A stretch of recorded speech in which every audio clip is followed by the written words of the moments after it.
This. Add me in here. How do I? Ooh, wow. Okay, so I need to get the overlay out of there. There we go. Hey, we are live. It's Bill Gross, the LAProbateExpert.com in Los Angeles, California. And today I have a special guest. I'm going to kind of tear up and go more dramatic when I bring her in the room. You know, if we were in a room, it'd be very dramatic. She'd walk on stage and her energy would overpower all of us. But we're going to try to replicate that here virtually. So I'm in a networking group, Platinum Air Circle and Casey Everett's network working group on Thursdays at 3 o'clock. And this lady, I would see her regularly. And a couple things I would say. One is I never knew her name. She was so brand oriented as the Information Diva and she put in her little the chat box her text, like text information to this number. And I never did catch her name. And then finally, after months of knowing her, we were chatting individually in the networking group. And she told me what she did. And she works with women. I won't get too much away, but she works with empowering women in networking and group settings and coaching them, especially women who are entrepreneurs and small business. And so I want to introduce a friend I've known now for a few months, but I've only known her name, I think, for about a week, Deborah Thorne, the Information Diva. So welcome, Deborah. Thank you, Bill. Welcome. It's a pleasure to be here. And yes, I've worked hard to become the Information Diva. So yes. You sure have. You sure have. And I know the coaches push you to do it and work with you to do it. So as a group, we all work together a little bit too. So glad to see that grow. So just real quick, give us, first off, I gave your name, Deborah Thorne. Give us a little background. Where'd you grow up? And what did you do before you got into this particular line of work? Okay, so interesting story. First of all, I am in Los Angeles as well, and I am a native, born and raised in Los Angeles, went to Los Angeles High School, went to Cal State LA, so LA is my city. Wow. And I started off working for the state of California and had one of those quote unquote good state jobs. And unfortunately, at age 36, I had a heart attack at my desk. Ooh. And I was a single mom. My son was only 10 years old. And so my prayer was, oh, Lord, let me live long enough to see him be grown. And ended up retiring at age 37 because I went back to work after 6 months and they carried me out on a stretcher in 3. And I'm like, nope, y'all trying to kill me. Let me find something else to do. So the path has been, first it was to grab hold of my health. And I always encourage people, be sure you take care of yourself because that's the most important piece. Right. And I'm pleased to say my son is now 44 and he has a son who's 24. So I lived past that first goal of, let me just see him get grown. Nice. And through the path, it was always, okay, I'm home and can't do a whole lot of things, but what can I do? And I became a conflict resolution specialist, learning I'm a mediator, and I was working primarily with children and their families, helping them do that kind of, learn to get along. Also, I'm an anti-bullying expert, and that was all good. I had employees, we were in the schools.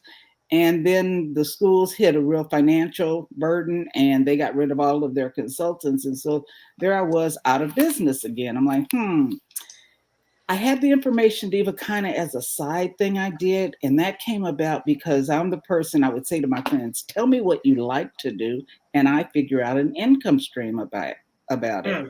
And so that's how the Information Diva was born. I said, there has to be a way to generate something with this. So I am an author, coach, trainer, and speaker. And I love to say the proud host of the Leverage Conference for speakers, authors, and entrepreneurs. I do primarily work with women, but I work with some enlightened men. And I work to teach women, enlightened men, but they get it because they can get along with all my pink and white and they can get along with, I'm talking to ladies and I have to clean it up because primarily what I do is teach women to do business like a woman, not like a man, CEO, not CEO. And bottom line, I connect people to people and people to opportunities. So go a little deeper. What does CEO versus CEO mean? Okay, so CEO, first of all, CEO is more than just a title. It stands for Successful, Healthy, Enlightened Entrepreneurial Overachiever. And men and women do business differently. One's not good, the other's bad. It's none of that, but we are very different. And I have men ask me all the time, so what makes, what is the difference between doing business like a woman and that like a man?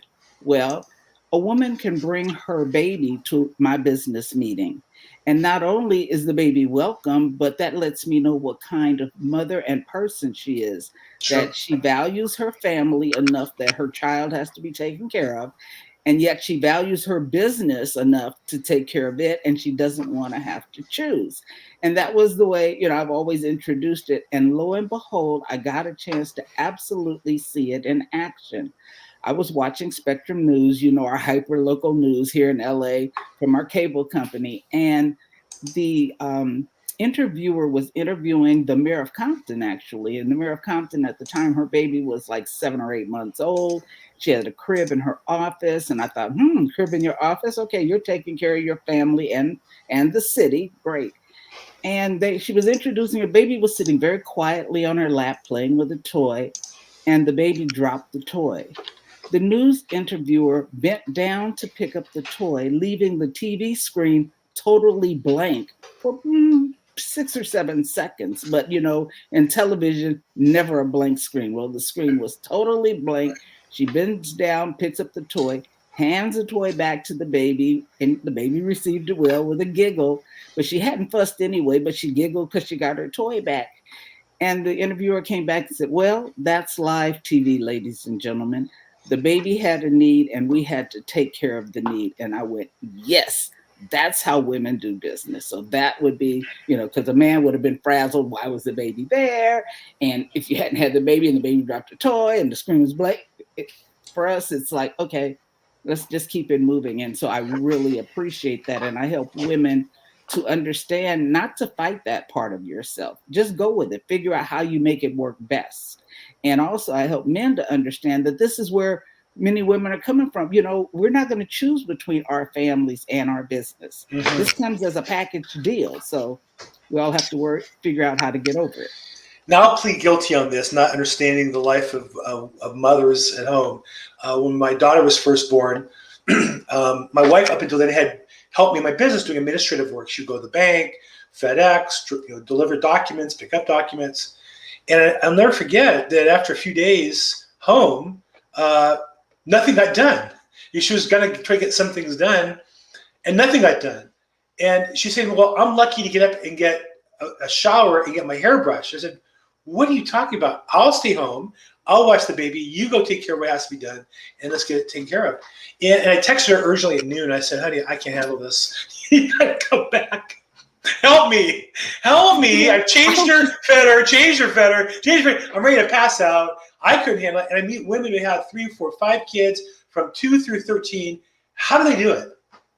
They do it because that's the way we've been groomed, and that's the expectation.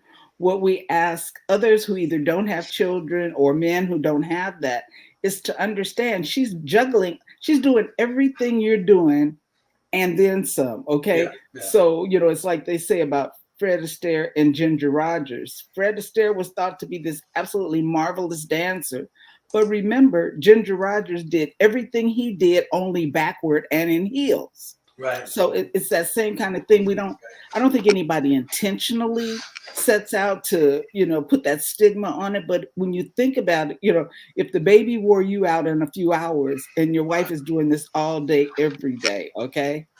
And it's just what our expectation is, and we get it done. I always maintained, and this was prior to us having same-sex marriages, but I always maintained I needed a wife. If I had a wife, I'd be a millionaire because you have someone that takes care of your home. They ensure that the bills are paid, that everybody eats appropriately, everybody's schedule is done, and on and on and on. Yeah, well, if I didn't have to worry about those things and all I had to do was focus on business, it would be a little different. Oh, yeah, for sure. Well, one of the reasons I invited you on, or I should say I was anxious to get you to invite you to join today, was in my capacity as a real estate agent and broker and team leader. I regularly coach first-time investors. I coach real estate agents who are growing their business. I coach successful real estate agents, men and women.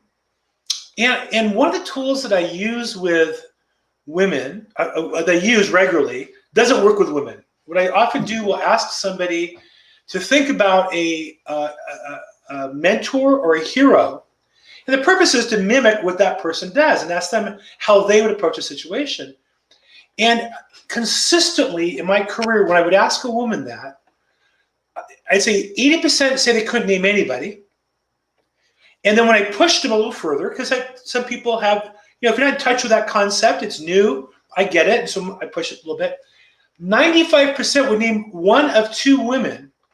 And I don't want to say their names because it's not there's anything wrong with them, but there's got to be more diverse, more different styles, and they shouldn't look so superwoman-esque because that's unachievable. They should look like somebody maybe who's above them. And I just find that women have such a tough time with positive role models. Is that just my imagination and my experience, or is that true? Well, it is not your imagination. And that's one of the things that I encourage women in doing business like a woman. I can help another woman without it taking anything from me. Right. One of the things I think happens is that women enter this competitive world. They're competing with men, they're competing with other women, they're competing. And I encourage collaboration, not competition. I'm not a competition with the soul, but one of the organizations I belong to is the Global Society for Female Entrepreneurs. And the leader of that company, of the organization, the founder, founded her organization because when she was in corporate America a number of years ago, because she's now in her 80s and spry as you want to see, but she asked a woman, she was new at a job, and she asked a woman, would you please show me what I'm supposed to be doing? And the response has been her life's long work. The woman told her, oh, I'm not going to show you how to do my job so that you can take my job from me. Wow. And that's kind of the competition thing that we see men do a lot of times. You guys do some awful things to each other. And just even the thought process is unimaginable to me. I'll give you an example. My family, one of our guilty pleasures, my grandson and I watch Family Feud. And I love Family Feud and we laugh. And the question was, what would you do if your neighbor's Christmas lights were better and brighter than yours? What would you do? And so the answers were like, oh, I'd get more lights, or I'd sit and enjoy. And this man said, I would blow up their house. And I'm like, blow up their house? Where did that come from? Competition is so great that even in a game, you blow up their house? Really? Right. And I just sat there and I go, okay, the women said, sit and watch it, get some coffee, chill out, and he's going to blow it up. That's kind of how business works sometimes, and it's really not good. And when women don't know any better and attempt to emulate that, we get called some really ugly names, okay? Mm-hmm. And my encouragement is stand in who you are and go from there. When you talk about the role models, I struggled with that. Even I can remember in high school where they ask you, who is your role model? I go, me? Me. I'm my own role model. I got things I want to do. Yes, I see some people doing some other things, but I've also learned I don't know their circumstances nor how they got there. And I also have learned that even people that you would want to admire, when you dig below the surface, you go, uh-oh, that's not how I want to do this.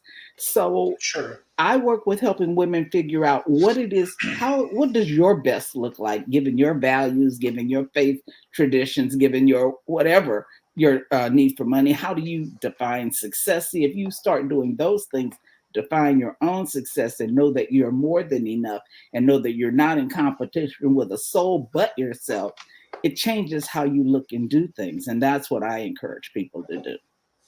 Now, I see that you do a lot of leadership coaching, training. I'm not sure what you call it, mentorship, between speaking engagements and books and such. And yet, you've focused in on women.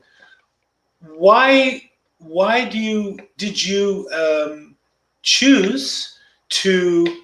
I understand that you also allow men in, but why did you choose that particular half of the population? And not include the whole half or the whole. Why did you go that route?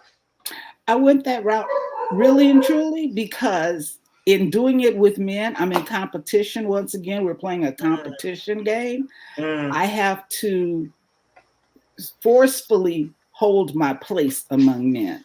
And quite frankly, I don't feel like doing that. Okay. It's like, why, men require that, or not all men, some men require that I how much money did you make last year?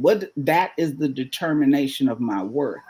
Mm. And you don't get to do it. I determine my own worth. I know some things that other people don't know. A lot of the stuff I teach, yes, men get it and it benefits them. Sure. But there's nothing like getting in a room full of women, 50, 60 women who have kicked their shoes off under the table and they're eating ice cream. That is the happiest place. I've done it a few times. And you talk about a happy environment for learning, late in the evening after a full day conference, come for an ice cream social. And the first thing I noticed is that everybody kicked their shoes off because our feet hurt. Okay. We're expected to wear, here we go again. We're expected to wear heels. And even with that, I have noticed men now have added athletic shoes to suits. Correct. They'll be fully dressed in a suit and have Correct. athletic shoes on, and Correct. women have on heels. What? Yes. Oh no. Yeah. Because women would never wear tennis shoes on a nice dress or because dress it's not acceptable. Yeah, well, it wasn't acceptable for you guys until recently. And I can tell you, I can pinpoint it as we baby boomers got older and men's feet really hurt and they weren't gonna do it. So now athletic shoes can go with it. And I'm watching a few women, our vice president wears tennis shoes and I ain't mad at her because she's on her feet all day long. So yes. Well, I would say some of I don't know hers in particular. I know that the Chuck, those Chucks she wears are fairly modest priced, but some of the athletic shoes men wear cost more than dress shoes. So part of it is they're spending a lot of money on those shoes and they want to show off what they're spending on. So I know you have a big event, if I remember, scheduled in November. Tell us about that. Okay, so that is. Look at your smile, by the way. I talk about your opportunity and with your girls, and there'll be hugs flowing and all kinds of screaming and yelling, and you just light up. Look at that. Okay, because I love it. I love it. I love it. Okay, so it is called the Leverage Conference, and you know what? Men do come. We have some men speakers. I just have to be sure the numbers are right. It's called the Leverage Conference, and we define leverage as networking plus collaboration equals opportunity, and that's leverage. So we're about creating our own opportunities.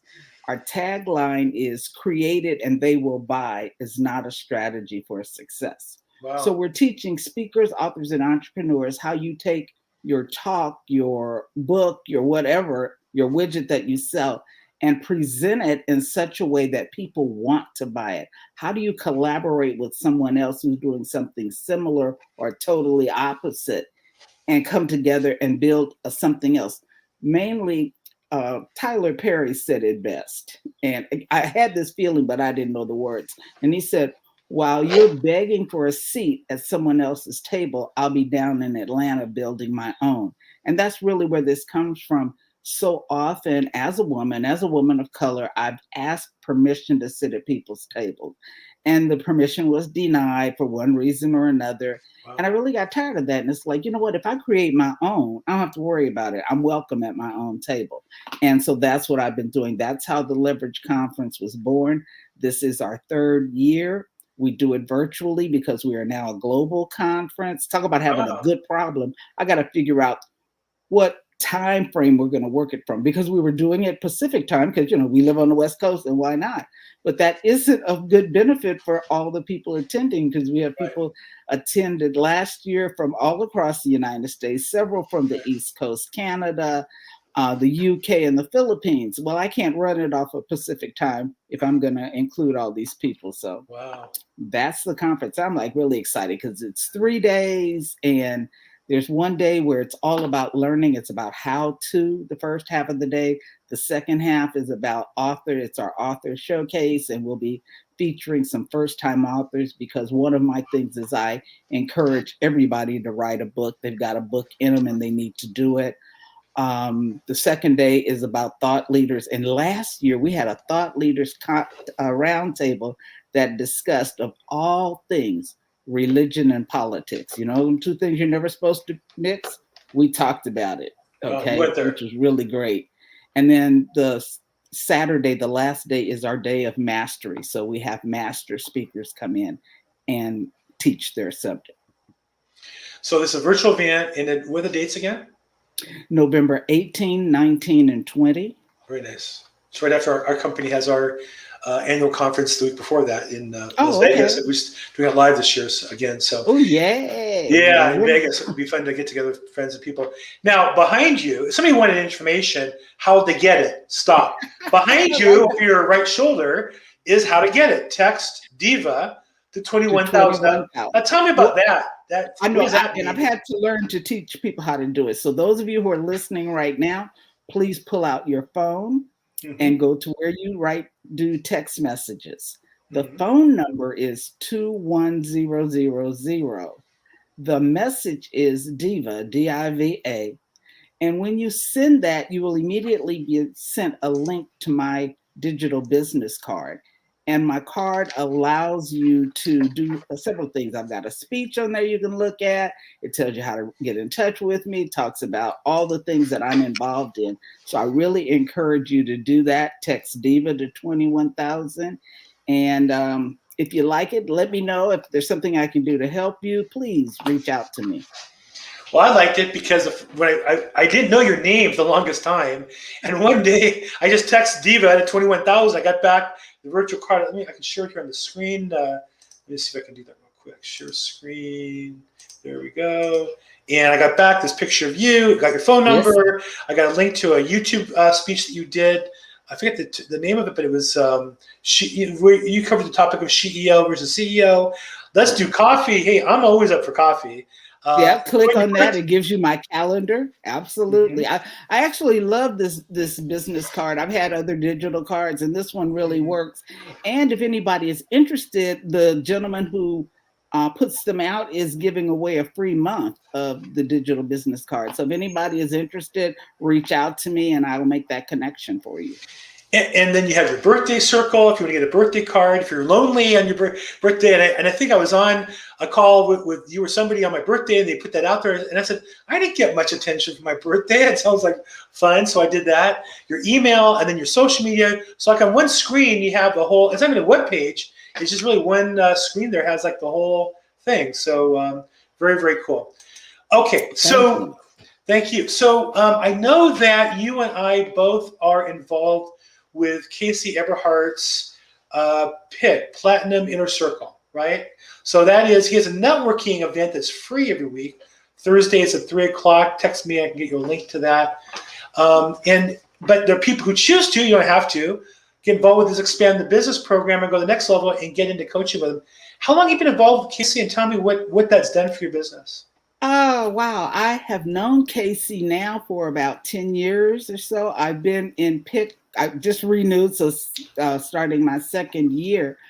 I met Casey at an event, believe it or not, and he was the MC of the event, and something happened that I wasn't pleased about. And you know Ooh. me, I don't hold back, and I pulled him aside and said, "You're the MC, and I don't know how to get to the other people, but what I witnessed was not okay. Let me tell you why it was not okay." And we had a long discussion about that. While I was there, I purchased a product from Casey and I was getting it. It's just 147 ways to get leads or something. Mhm. And I was getting ready to go to a conference. And so I needed it and it didn't arrive. And I kept calling his office. I said, "Hey, look, I don't have it. I bought it for this conference and I don't go." And Casey came to my house and taught me the program. And I was hooked. You know, we became a Casey fan after that. Wow. Wow. That's interesting. Okay, now watch this. Well, I don't like technology. It works too much. Siri came up and was talking in my ear. Okay. Oh, Uh, quiet it's like, Siri. for real, too much technology going on.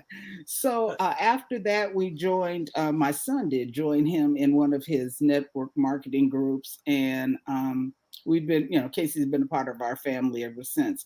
What PIC has done for me is I kind of knew the path I wanted to be on, but there were some things I wasn't quite doing right or wasn't getting right. Mhm. And if the one thing I've learned, if nothing else, is how to speak up for what I want or need. Okay. And PIC has really taught me to do that. In my culture, we're taught to wait your turn, to be sure everybody gets things equal. It's not nice to jump ahead of people. And they taught me if you want yours, like a kid in a big family, if you want a piece of cake, you better go get it because there may not be enough later. And I've learned to, like, if I've got a question or problem, I'm going to raise my hand, ask, and, get it done. So that's been really good for me.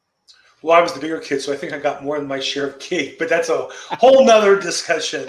So, well, look, Deborah, it's been a pleasure, knowing you for a while now and playing with you in the networking and coaching space. It's been a deeper pleasure to learn more about you. If I had to say to you one last thought, you have a particular tagline or a particular motivational quote that you use to help people. Think about the woman who's listening, and it sounds like maybe there's something there that can help me, but I'm not sure. And you know how they're like too stuck to even get started to ask for help. What's something you would say to somebody to help them get into action? First of all, take a deep breath, figure out here's my standard question to every client I have. If money and resources were not an issue, what would your business or life look like?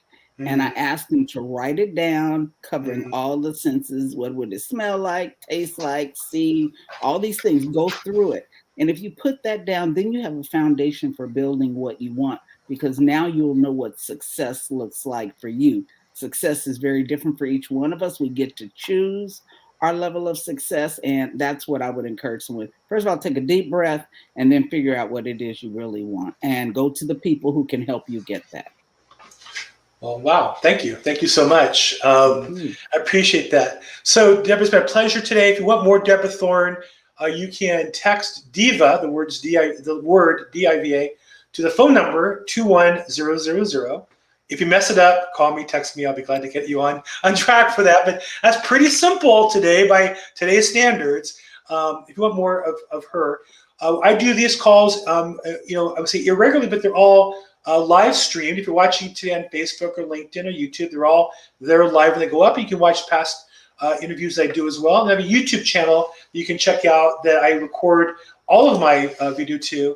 And I'm a real estate broker, but I also coach and work with investors, wholesalers, and entrepreneurs of all types. So again, Deborah, on behalf of everybody, thank you so much. I appreciate your contribution and your inspiration. I say the number one thing I appreciate, though, is just your big smile on a Friday afternoon. So thank you for being with us today, and we'll see you, I'm sure, soon next week, okay? All right. Thank you so very much, Bill.